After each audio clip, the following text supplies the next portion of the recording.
What's up, everyone? Thank you for tuning back in. So in this video, I'm going to be doing some tests with the shotguns in this game. As of right now, there's only the Remington 870 and the Benelli or Super 90. I basically want to see how they pattern in this game. And for those of you that don't know what that is, it would be the equivalent of zeroing in a rifle. So kind of the same thing. Since this game only utilizes buckshot for all the shotguns, excluding the beanbag shotgun. I just wanted to see how consistent it stays and see how the algorithm is for like how the spreads are, how consistent they stay through different ranges. So I'm using the 870 right now, no choke. I'm about 20 paces away from that target, and the way I judge paces is I just look at my character's legs and just count 1, 2, 3, so on and so forth. So about 20 paces back from this target, I'm going to be aiming to where dead center, and where the ghost ring pretty much covers the entire target. So I'm going to do one shot. I'm going to go up and see what it looks like. Okay, so 3 hits on paper. I'll do a total of 3 shots from different distances, just to kind of get an average of it.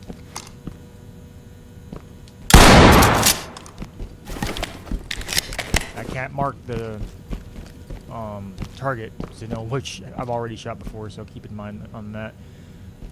Okay, so a lot more at about 20 paces than I was anticipating. Do one more.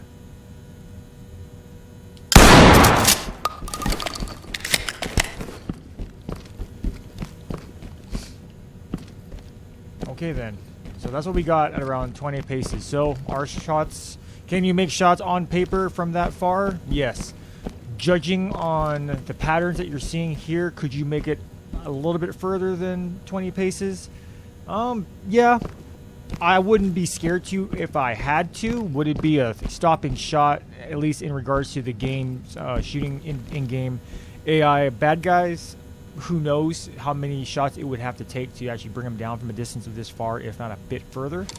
But just a good rule of thumb, I guess you can say, is if your target is far enough to where the rear ghost ring covers the majority of their torso, including their arms, if their arms are down. Definitely if it's covering the width of their torso, more than likely you are going to make hits on target. So let's see. I'm sitting right here. Let's just give or take about halfway from where I was. So let's say around 10 paces. So aiming dead center mass.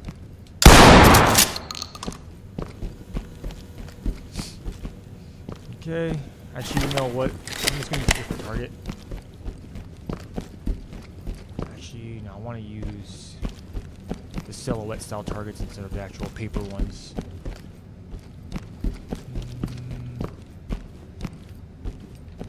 Oh, so here's a funny thing. If the door's locked, kick it once, it's unlocked.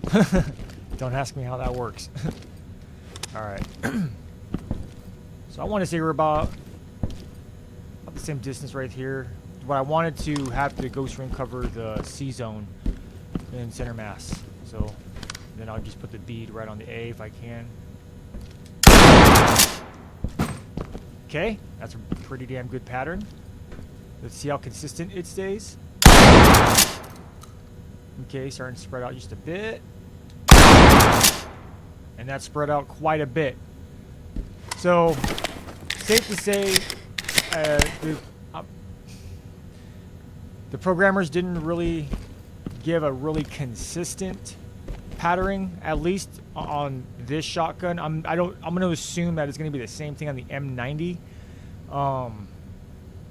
Yeah, if it stayed that same pattern, at least within the C zone, I would have been like, okay, so these shotguns to a certain extent are patterned. But just seeing that last spread like that, like, no. I'm going to go and swap out the Benelli M90. That configuration on that shotgun does have a choke configured on it, so I'm going to see what the difference is on that. Okay, we're here.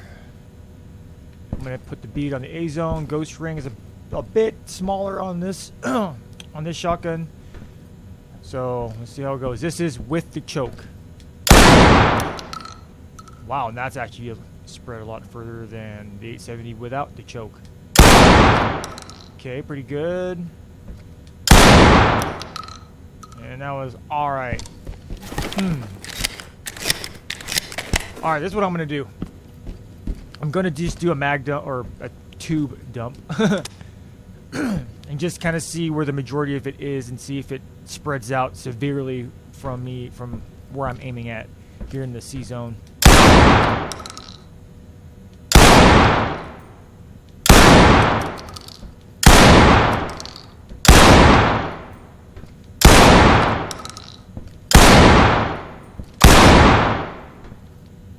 Okay.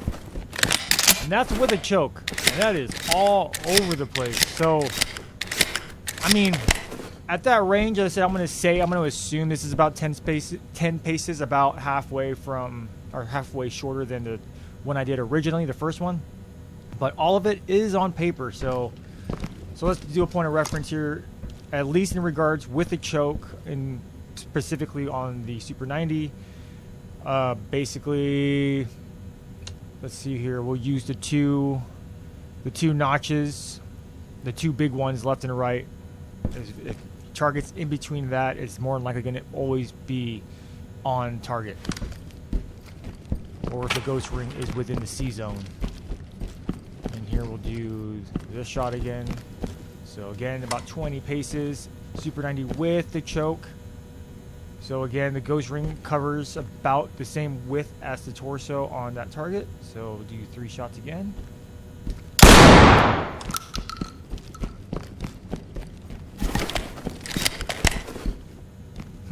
So four made it. That's super wide. I believe we got more on paper without the choke on the 870. Do another one.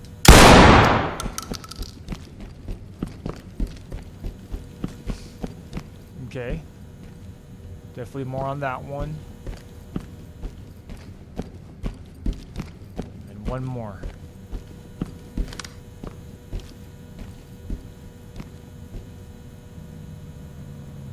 Right there.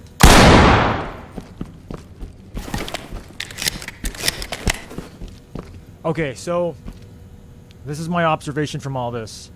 It seems to me within 3 shots, or at least within the first 3 shots from both shotguns, there's always going to be one that's just going to be like a complete, like, shit pattern. Like, I mean, terrible. And it seems to me that after that first one, or somewhere within the entire tube, that it starts staying consistent after that one, or there will be that one weird pattern one within the tube of the shotgun, if that makes any sense. That's what I've noticed gathered here so far. So I'm gonna dump out the whole tube in this and just kind of see like how much we have to get on paper.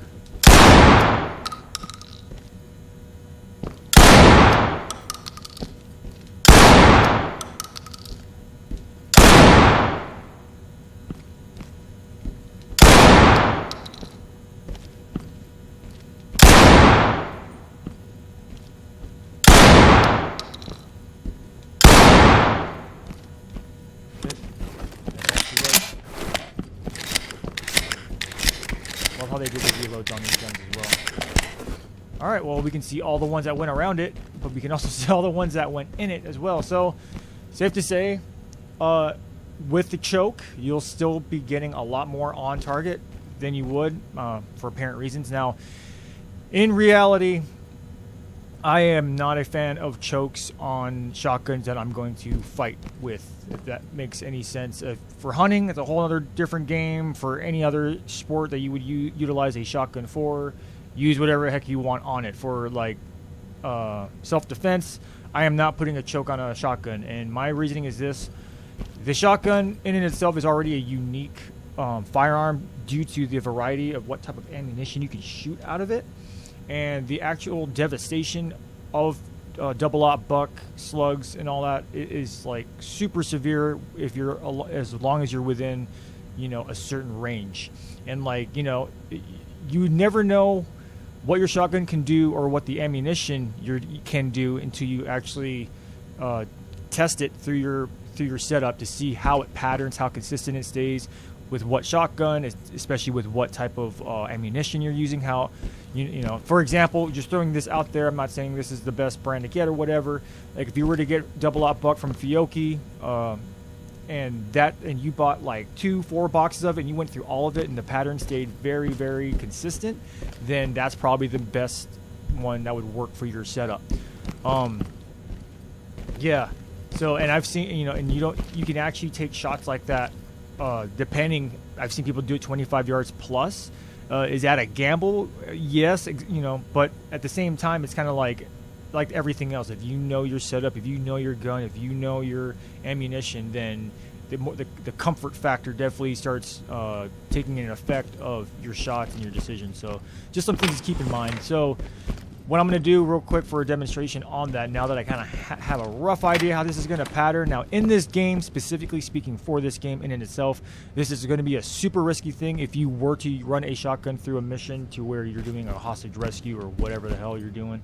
So kind of like how I mentioned in the earlier videos of sight muzzle offset, if you know your pattern of your shotgun, you can take shots like these if you know your pattern.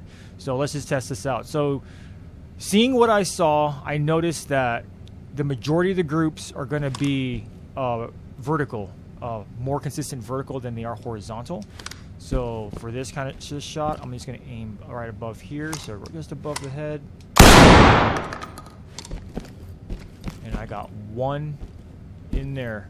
Not exactly where I wanted on a headshot, but definitely I know I'm in a good place. I'm going to go off the angle like this, furthest away from the hostage's head. Boom, there you go. That's a shot I want. Now again, these are BBs, they're buckshot. So again, I'll try to do this test. I said it seemed more consistent on vertical patterns than horizontal. So let's just see how this works on the arm/shoulder shot. And as you can see, nothing hit him. Well, kind of, but it also hit the hostage. So there you go. There you guys go. If you guys want to mess around with this, feel free to go through the shoot house and try it out. I hope you guys enjoy the information on here, and I'll catch you in the next one.